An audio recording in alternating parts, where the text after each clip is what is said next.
125% of X is 100, then X is, so X యొక్క 125% ఇచ్చాడు.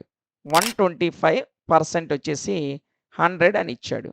అయితే ఆ ఎక్స్ యొక్క వాల్యూ దేన్నైనా మనం 100%లో చెప్తాం కాబట్టి ఎక్స్ వాల్యూ 100% అనుకుంటే ఎంత? మీకు అర్థమైందా? 125% విలువ 100 అన్నాడు. మరి 100% వాల్యూ ఎంత? సో 125 వాల్యూయే 100 అయితే 100% వాల్యూ కొంచెం తగ్గుతుంది. మీ అందరికీ తెలుసు. తగ్గేటప్పుడు మనం భిన్నం ఏమేస్తామంటే 100/125 ఇంటూ రిమైనింగ్ ఇక్కడ ఎంత మిగిలింది? 100. ఆ 100ని మల్టిప్లై చేస్తాం. సో 25 4s 25 5s క్యాన్సిల్ అవుతుంది.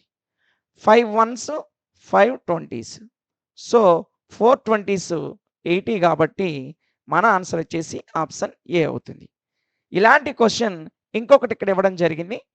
ఈ ప్రాబ్లమ్‌ని సాల్వ్ చేసి దీని యొక్క ఆన్సర్‌ని కామెంట్ సెక్షన్‌లో తెలియజేయండి. ఇలాంటి మరిన్ని వీడియోస్ కొరకు మన ఛానల్‌ని ఫాలో అవుతూ ఉండండి.